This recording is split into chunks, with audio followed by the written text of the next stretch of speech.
땅끝에 사는 자가 주의 징조를 두려워하나이다. 주께서 아침 되는 것과 저녁 되는 것을 즐거워하게 하시며 땅을 돌아보사 물을 대어 심히 윤택하게 하시며 하나님의 강에 물이 가득하게 하시고 이같이 땅을 예비하신 후에 그들에게 곡식을 주시나이다. 아멘. 하나님 아버지, 전 세계 기후 변화와 여러 가지 재난으로 곡물에 곡식에 많은 위험을 느끼는 이런 상황에서 우리에게 일용할 양식과 믿음의 영양 양식을 주시어서 오늘 또 예배할 수 있도록 인도하심을 감사합니다. 하나님을 온전히 예배하오니 우리에게 한량없는 은혜와 복을 내려 주옵소서. 예수님의 이름으로 기도하옵나이다. 아멘. 전능하사 천지를 만드신 하나님 아버지를 내가 믿사오며 그 외아들 우리 주 예수 그리스도를 믿사오니 이는 성령으로 잉태하사 동정녀 마리에게 낳으시고 본디오 빌라도에게 고난을 받으사 십자가에 못 박혀 죽으시고 장사한 지 사흘 만에 죽은 자 가운데서 다시 살아나시며 하늘에 오르사 전능하신 하나님 우편에 앉아 계시다가 저리로서 산자와 죽은 자를 심판하러 오시리라. 성령을 믿사오며 거룩한 공회와 성도가 서로 교통하는 것과 죄를 사하여 주시는 것과 몸이 다시 사는 것과 영원히 사는 것을 믿사옵나이다. 아멘. 다 같이 찬송가 272장 하시겠습니다.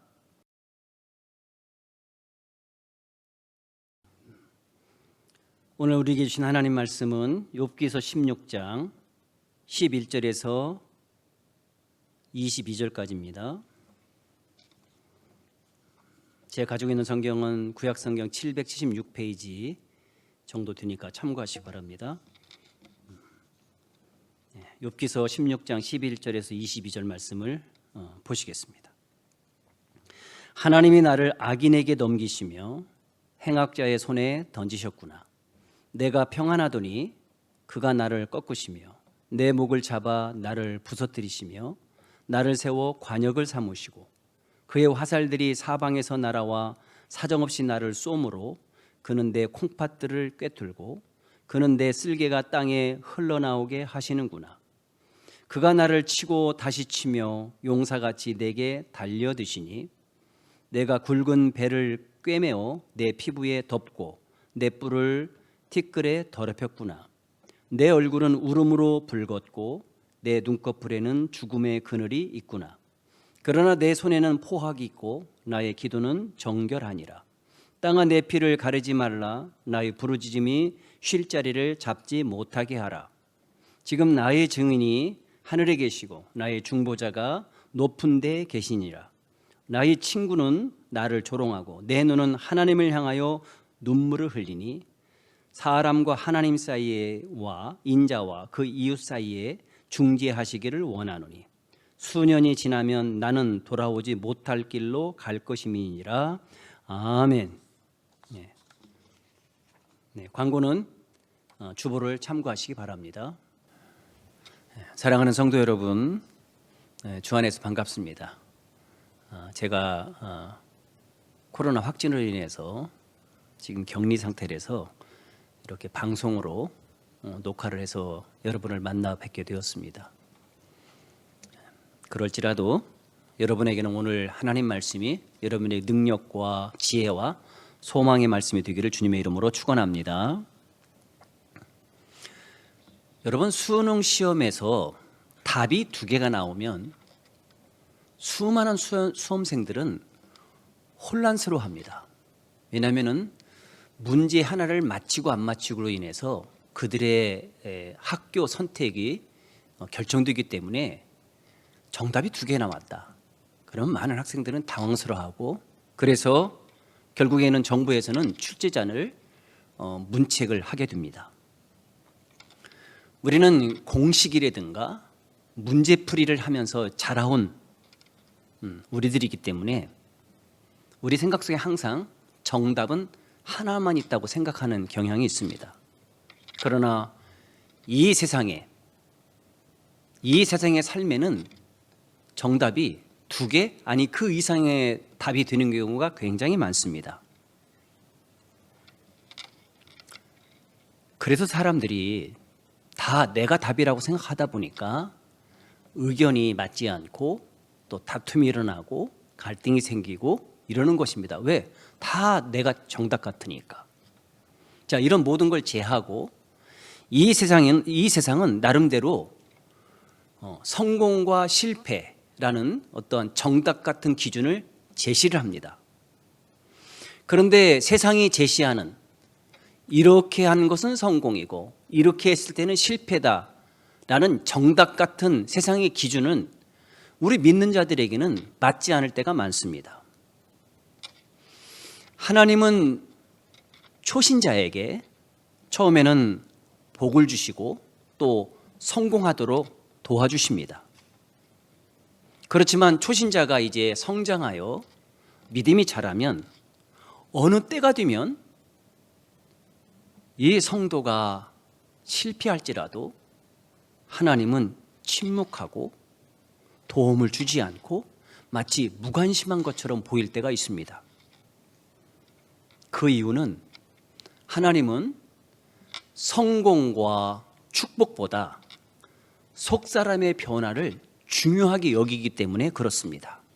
그래서 하나님은 속사람의 변한 이후에 덤으로 복을 주실 때가 있습니다.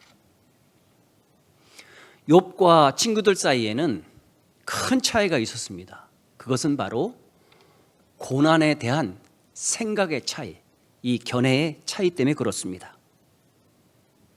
같은 고난을 겪지 않은 친구들이 욥을 위로한다는 것은 굉장히 어렵습니다. 그래서 욥의 친구들이 욥을 위로하니까 같은 고난을 겪어보지 않은 친구들의 위로가 욥에게는 어떻게 들렸느냐? 2절에 이렇게 되어 있습니다. 이런 말을 내가 많이 들었나니 너희는 다 재난을 주는 위로자들이로다. 아니 어떤 위로가 재난을 주는 위로가 어디 있겠습니까? 위로면 위로인 거죠. 그런데도 욥은 친구들의 위로를 가지고 이렇게 표현했습니다. 너희들은 다 재난을 주는 위로자들이다. 나를 고통스럽게 하는 나의 마음에 갈등을 일으키는 그런 위로자다. 이렇게 표현했습니다. 이 말은 친구들이 찾아와서 모두 열심히 욥을 위로해 주는데도 그 말을 듣는 욥에게는 전혀 도움이 되지 않았다는 것이고 오히려 심적인 고통만 주었다는 것입니다. 그들의 말이 맞긴 맞는데 오히려 욥의 마음을 뒤집어 놓았습니다. 오늘날 이 기독교의 신앙이 세상의 많은 사람들의 마음속에 깊이 파고 들어가지 못하는 이유는 어설픈 신앙 고난으로 섣불리 위로하기 때문에 세상 사람들의 마음속에 이 신앙의 깊은 진리가 들어가지 않습니다. 정말 하나님의 참 진리, 복음에 참된 신앙의 고난을 잘 감당한 사람이 그 신실한 위로를 세상 사람들에게 전하면 아마 그 사람들은 많은 위로를 받을 것입니다. 그래서 여러분들은 진리 가운데에서의 고난, 복음을 위한 이 고난을 잘 감당하시어서 여러분들의 신실한 위로가 여러분의 주변과 또 이웃들에게 큰 위로가 되기를 주님의 이름으로 축원합니다. 고난에 대한 생각이 다르다 보니까 아무리 위로해도 그 위로의 말들은 지나가는 소리에 불과했고 그래서 욥이 그 말을 들으면 들을수록 더 답답하고 더 절망스러웠습니다. 그래서 욥은 친구들에게 3절에 이렇게 말합니다. 헛된 말이 어찌 끝이 있으랴? 내가 무엇에 자극을 받아 이같이 대답하는가? 친구들의 위로의 말이 욥한테는 전혀 위로가 되지 않고 오히려 답답하게 하고 갈등을 일으키는 이 말을 하기 때문에 욥이 이렇게 표현했습니다. 너희들이 헛된 말이 언제 끝나느냐, 이렇게 반문하듯이 말을 합니다.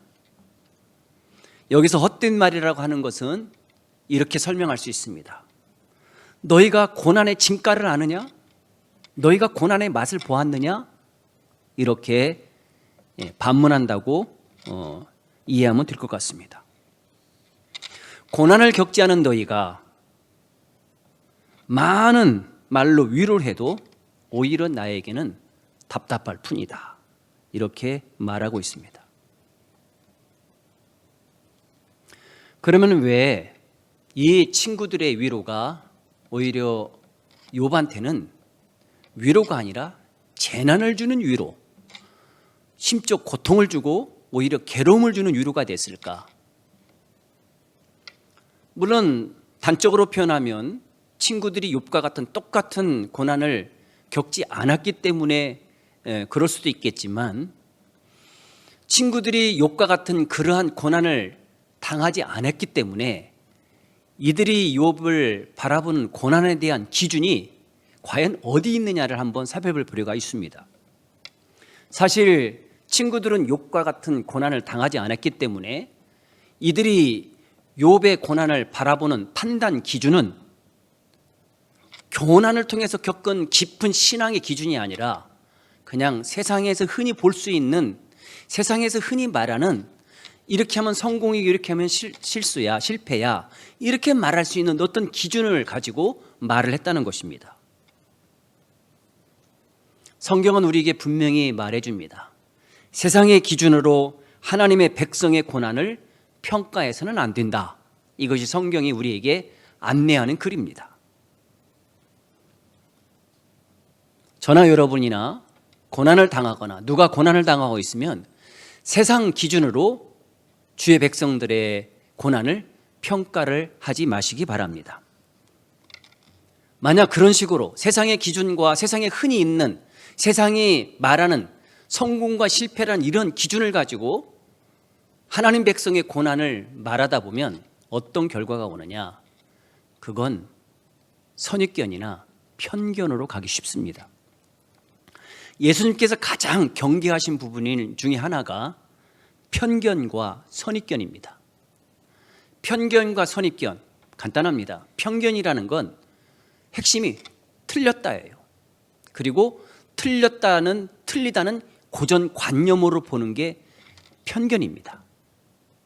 그러면은 선입견은 뭐냐? 다르다는 걸로 보는 게 선입견이에요. 그래서 이걸 색안경을 꼈다고 보는 거죠. 그러니까 편견이 아주 무서운 거죠. 왜냐하면 편견은 무조건 틀리다 그러거든요. 틀렸다.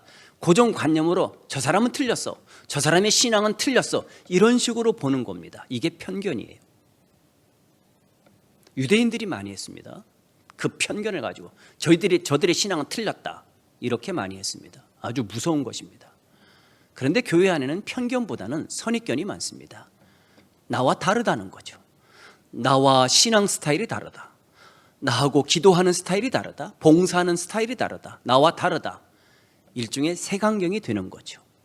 어쨌든 예수님이 가장 경계한 것은 편견과 선입견입니다.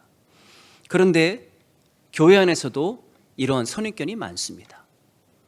그런데 이러한 편견과 선입견은 다 어디서 오는 것들이냐? 세상의 기준을 가지고 하기 때문에 그렇습니다. 믿음의 기준, 말씀의 기준, 진리의 기준, 신앙의 기준으로 하면 얼마든지 편견이나 선입견을 극복할 수가 있습니다.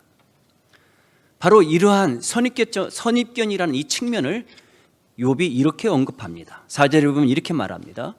나도 너희처럼 말할 수 있나니 가령 너희 마음이 내 마음 자리에 있다 하자 나도 그럴듯한 말로 너희를 치며 너희를 향하여 머리를 흔들 수 있느니라. 이 표현 자체 속에 욥이 선입견이라는 말의 표현이 의미가 여기에 들어가 있습니다. 나도 너희들처럼 말할 수 있다.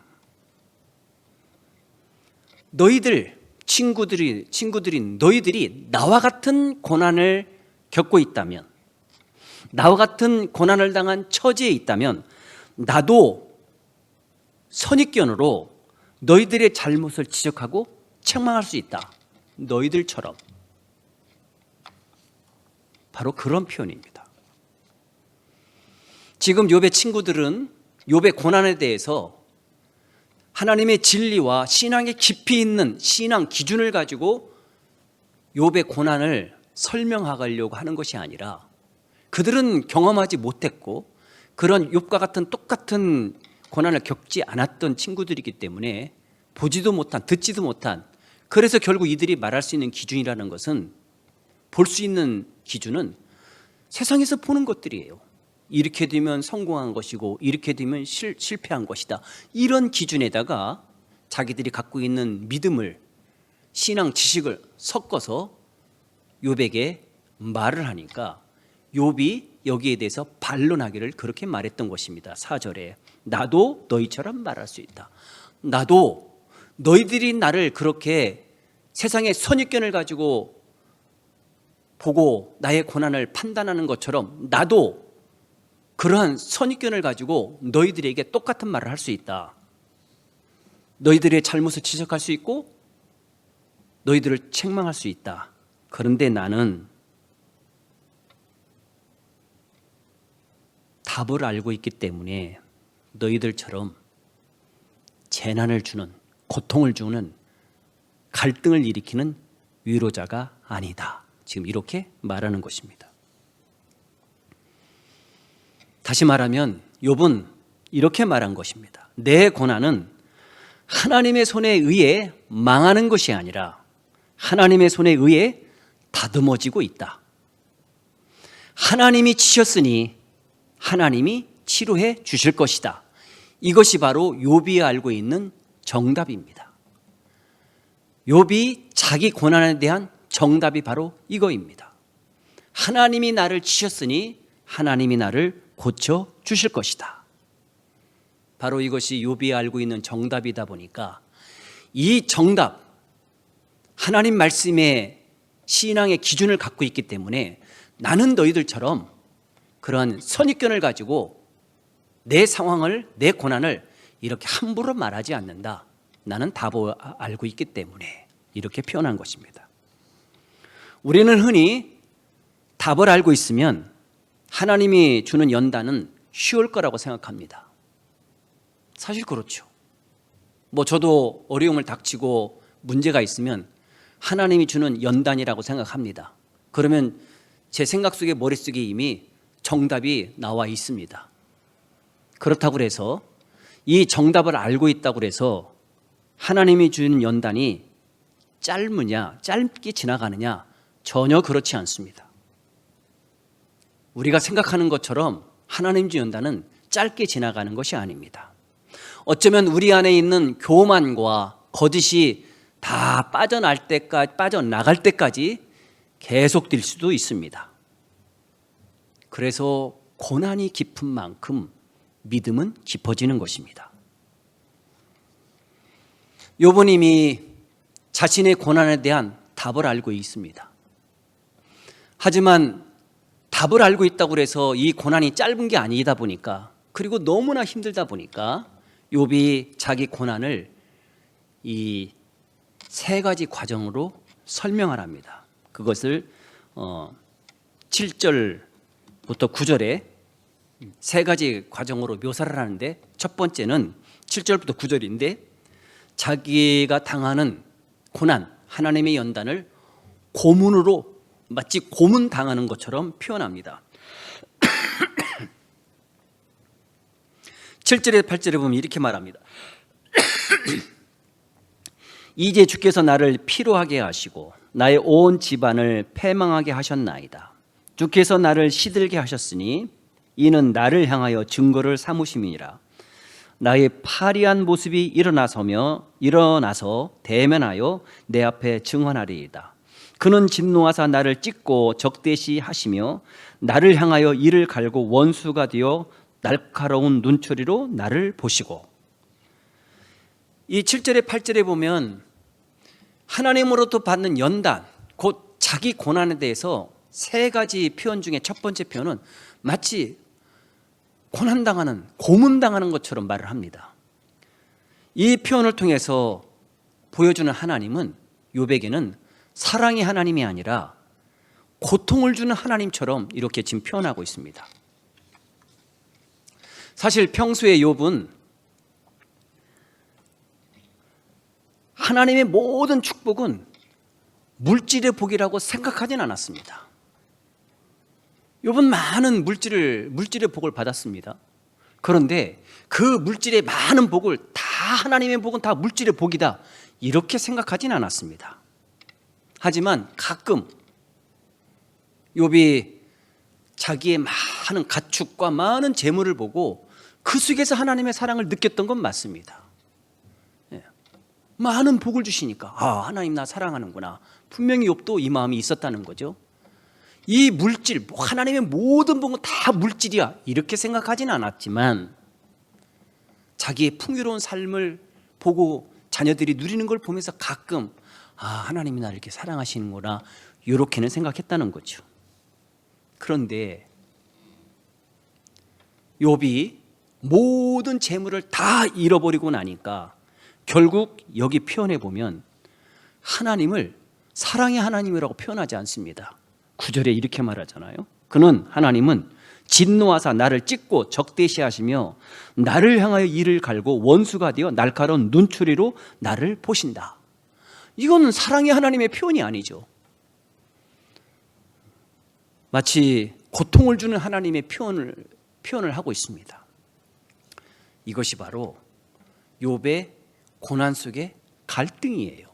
마치 하나님과 재물을 겸하여 섬길 수 없다 이 진리 앞에 많은 사람이 갈등하는 것처럼 전에는 물질이 많을 때는 그 물질 가운데서 하나님의 사랑을 조금은 느꼈던 욥이 이 물질 재물이 다 없어지니까 그 마음속에 일어난 갈등은 하나님은 사랑의 하나님이 아니라 고통을 주는 하나님이라 이렇게 왔다는 거죠. 이게 바로 우리들이 흔히 갈등하는 거예요. 하나님과 재물을 겸하여 섬길 수 없는 갈등. 하나님을 택할까? 나에게 유익이 되는 재물을 먼저 택할까? 이런 갈등 같은 거죠. 욥이 첫 번째 하나님의 연단의 과정, 첫 번째 묘사가 바로 이런 표현이었어요. 마치 고문당하는 듯한 표현. 두 번째 표현은 많은 사람들 앞에서 공개적으로 치욕당하는 걸로 표현하고 있습니다. 10절과 11절을 보면 이렇게 말합니다. 무리들은 나를 향하여 입을 크게 벌리며 나를 모욕하고 뺨을 치며 함께 모여 나를 대적하는구나. 하나님이 나를 악인에게 넘기시며 행악자의 손에 던지셨구나. 욥이 당하는 고통, 곧 하나님으로부터 받은 연단에 대해서 이렇게 내가 많은 사람 앞에 정말 내가 이렇게 공개적으로 치욕을 당하고 있다라고 표현한 것입니다. 이게 지금 욥의 고난 가운데 갈등이라는 거예요. 세상 사람들이 가장 신경 쓰는 부분이 뭐겠습니까? 다른 사람에게 약점 잡히지 않는 것입니다. 세상 사람만 그러겠습니까? 우리도 마찬가지죠.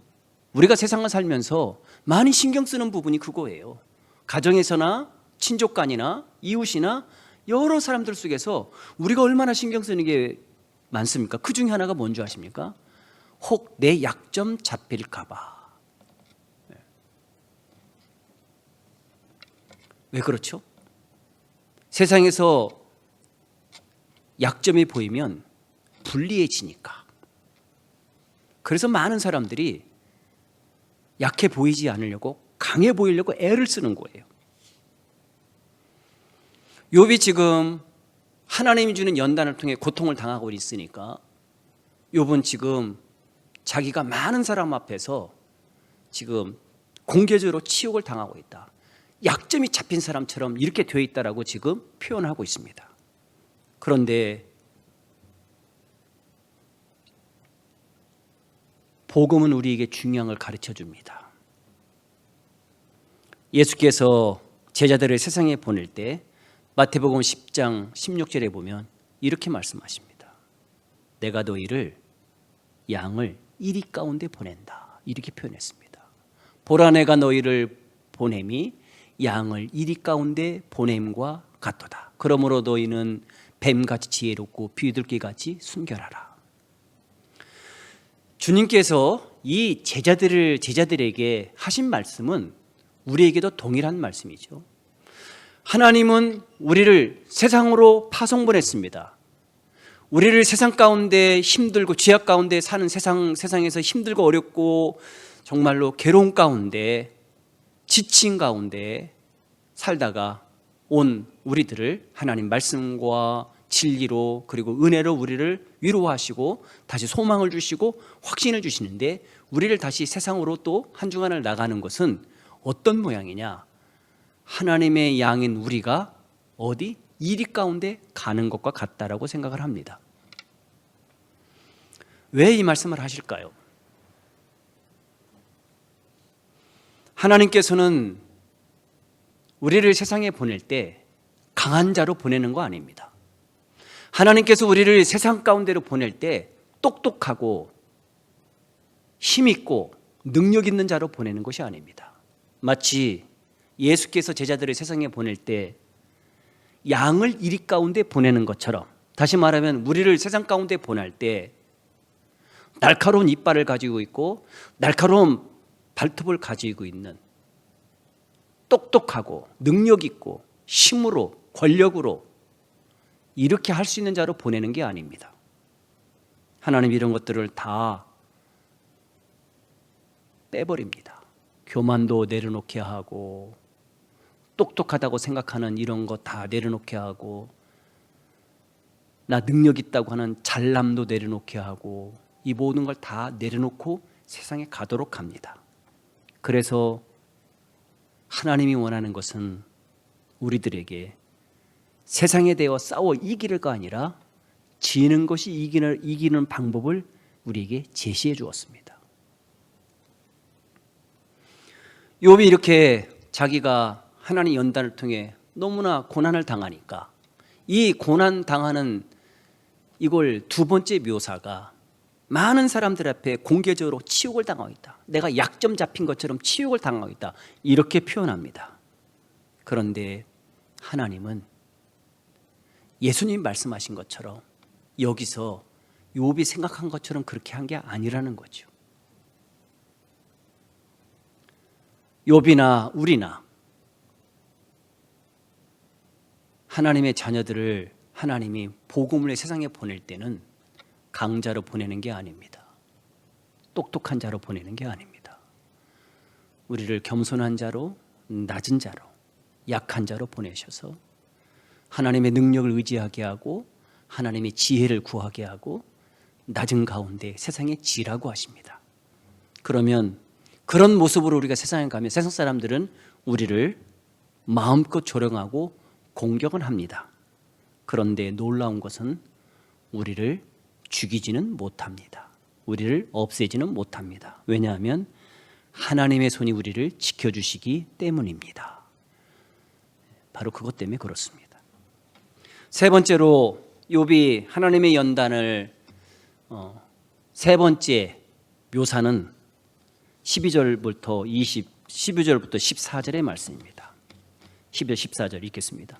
내가 평안하더니 그가 나를 꺾으시며 내 목을 밟아 나를 부서뜨리시며 나를 세워 관역을 삼으시고 그의 화살들이 사방에서 날아와 사정없이 나를 쏘므로 그는 내 콩팥들을 꿰뚫고 그는 내 쓸개가 땅에 흘러나오게 하시는구나.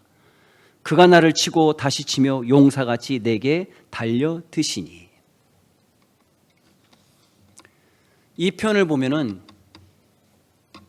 욥을 완전히 죽은 자로 만들었다는 표현입니다.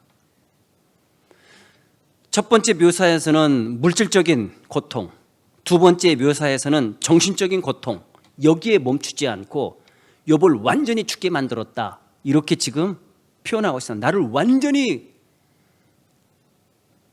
땅바닥에 나가 떨어지도록 만들었다라고 표현하고 있습니다.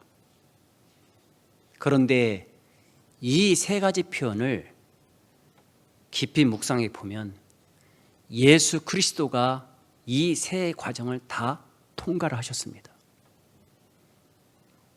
그렇다면 우리도 마찬가지입니다. 하나님께서 우리에게 이 세 과정을 다 통과하도록 하신다는 겁니다. 제가 아까 그랬습니다. 하나님이 준 연단은 우리가 생각하는 것처럼 짧지 않다고 그랬습니다. 생각보다 길다. 연단의 시간은 길다. 그런데 이 연단의 시간을 짧게 땡기는 방법이 있습니다. 그것은 우리가 하나님 말씀으로 은혜를 받고 죄를 온전하게 회개하고 결단, 다시 말하면 삶을 변화시키면 하나님이 주는 연단은 우리에게서 가벼워집니다. 욥은 지금 하나님이 주시는 연단을 통해 이 고통의 세 과정을 말하면서 결과가 어떻게 되느냐. 놀랍게도 욥은 이 세 과정을 통과했다는 거예요. 통과한 욥이 지금 어떻게 됐다는 겁니까?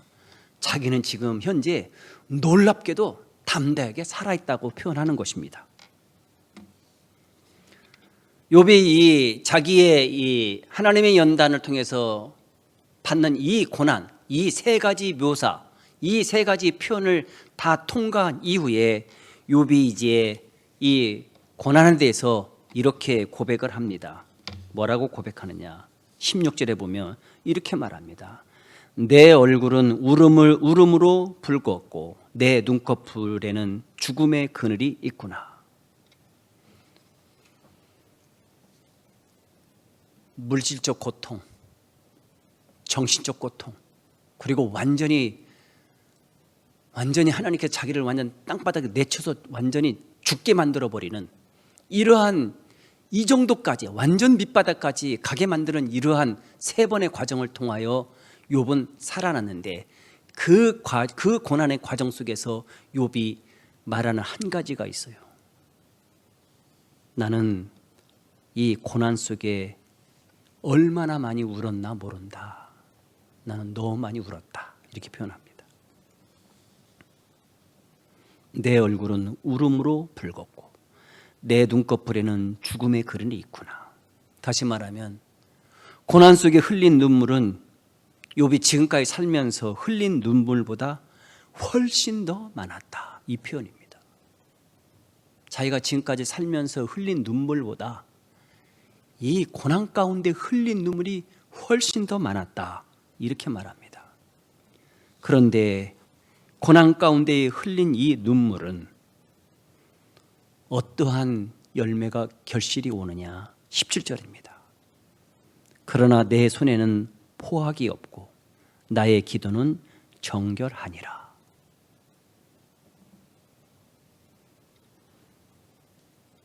다시 말하면 욥은 고난 가운데 기도할 때마다 눈물을 많이 흘렸는데 기도할 때마다 흘린 눈물은 욥 안에 있는 모든 죄를 씻어내는 생수 역할을 했다는 것입니다. 시편 51편 7절에 보면 다윗이 이렇게 고백을 합니다. 우슬초로 나를 정결하게 하소서. 내가 정하리이다. 나의 죄를 씻어주소서. 내가 눈보다 희리이다. 바로 이런 표현입니다. 욥은 너무나도 하나님 주신 연단, 그 연단으로 인한 고난이 너무나 힘들었는데 이 세 가지 표현처럼 이렇게 힘든 과정을 겪으면서 얼마나 그가 하나님을 향하여 기도했겠습니까? 왜? 답을 아니까. 욥의 고난에 대한 자기 고난에 대한 답을 몰랐다면 하나님을 찾을 이유가 없겠죠. 그런데 욥은 정답을 알고 있어요. 무슨 정답입니까? 내 고난은 하나님의 손에 의해 망하는 것이 아니라 하나님의 손에 의해 만들어지는 것이고 하나님이 지셨다면 반드시 하나님이 나를 치료하시고 회복해 주실 것이다. 이 정답을 알고 있기 때문에 언제 끝날지 모르는 이 고난 가운데서 눈물을 흘리며 기도했던 것이고 그가 기도할 때마다 흘린 눈물은 어떤 결실이 왔느냐? 욥의 기도는 정결하게 되었다. 이렇게 표현하고 있습니다. 여러분의 기도가 정결한 결실이 있기를 바랍니다. 또한 18절 19절에 보면 이렇게 말합니다. 땅아 내 피를 가리지 말라. 나의 부르짖음이 쉴 자리를 잡지 못하게 하라. 지금 나의 증인이 하늘에 계시고 나의 중보자가 높은 데 계시니라. 여기 보면은 18절에 내 피를 가리지 말라. 땅아 내 피를 가리지 말라. 이 피라는 표현은 그런 표현입니다. 욥이 하나님 앞에서 고통받으면서 부르짖은 모든 기도를 피라고 설명해요. 피. 예수님이 겟세마네 동산에서 기도하니까 땀이 핏방울 같았더라. 이런 표현이 있듯이 욥의 고난이 얼마나 힘들었는지 답을 알고 있는 욥은 하나님을 향하여 그렇게 기도했는데 그 기도를 이렇게 표현하는 거예요. 땅아 내 피를 가르지 말라. 곧 하나님 앞에서 고통받으며 부르짖는 모든 기도를 가리지 말라. 그러면서 말합니다. 이제부터는 하나님 앞에서 쉬지 않고 기도하겠다. 왜냐하면 19절이죠. 지금 나의 증인이 하늘에 계시고 나의 중보자가 높은 데 계시니라. 나는 지금부터는 쉬지 않을 것이다. 뭘요? 기도를. 이 고난 가운데 기도를 절대로 쉬지 않을 것이다. 왜냐하면 하늘에 계신 하나님이 내 편이기 때문이다. 사랑하는 성도 여러분, 하나님을 여러분의 편으로 세워 가시기를 바랍니다. 욥이 바로 이랬습니다. 짧지 않은 연단, 답을 알고 있는 욥. 그래서 답을 알기 때문에 쉽게 갈 것이다, 대충 가자가 아니었습니다. 답을 알고 있기 때문에 하나님을 향하여 부르짖었더니 그 기도는 결국 눈물을 흘리게 했고 그 눈물은 욥 안에 있는 모든 죄를 다 씻어내게 함으로 그의 기도는 정결하게 되었고, 정결한 기도는 쉴 수가 없었던 거죠. 그 기도는 끊임없이 욥으로 하여금 기도의 자리에 이끌어줬고 그 기도는 결국 욥의 마음속에 하늘에 계신 하나님은 내 편이라는 분명한 확신을 갖게 되었습니다. 사랑하는 성도 여러분, 지금은 점차 지구가 아파가고 있습니다. 이 지구촌에 고통이 곧 몰려올 것입니다. 그래서 많은 사람들이 고통을 느낄 것입니다. 그때 우리가 해야 할 일이 있습니다. 지금부터 믿음의 고난, 진리의 고난을 잘 감당하셔서 우리 모두가 온 세상 많은 사람들, 고통받는 사람들에게 참 유로자가 되시기를 주님의 이름으로 축원합니다. 아멘. 하나님 아버지, 은혜를 감사합니다. 많은 사람이 힘들어하고 어려워하고 우리도 사실은 힘듭니다. 인류 역사에서 패스트, 바이러스, 간염 여러 가지 것들이 있었지만 이렇게 과학이 발전하고 의술이 발달했지만 여전히 이 코로나 바이러스는 종잡을 수 없고, 그래서 많은 삶의 제약을 받고 특별히 가난한 자들, 빈민국에서 고통을 당하고 있는 이런 시대를 바라볼 때 하나님 아버지, 우리가 다시 한번 하나님을 깊이 묵상하고 내 현재의 삶 가운데 때로는 어려울지라도 믿음으로 이 고난을 이겨나갈 수 있도록 은혜를 주옵소서. 우리 성도들이 날마다 하나님 바라봄으로 믿음으로 승리하기를 소원하오니 주께서 친히 역사하여 주옵소서. 예수님의 이름으로 기도하옵나이다. 아멘. 다 같이 찬송가 216장 하시겠습니다. 기도하겠습니다. 이제는 우리 주 예수 그리스도의 그 놀라운 십자가의 은혜와 하나님 아버지 극진한 사랑과 성령의 감동감화 역사하심이 하나님이 주신 연단을 은혜 가운데 잘 감당함으로, 그래서 고난이 깊은 만큼 믿음이 깊어져서 하나님의 진리를 통해 사람과 하나님 사이에, 인자와 그 이웃 사이에 중재자가 되기를 원하시는 우리 하나교회 모든 성도들과 또 그들의 직장과 삶의 현장과 가정과 사랑하는 자녀들 머리 위에 이제부터 영원토록 함께 하실지어다. 아멘.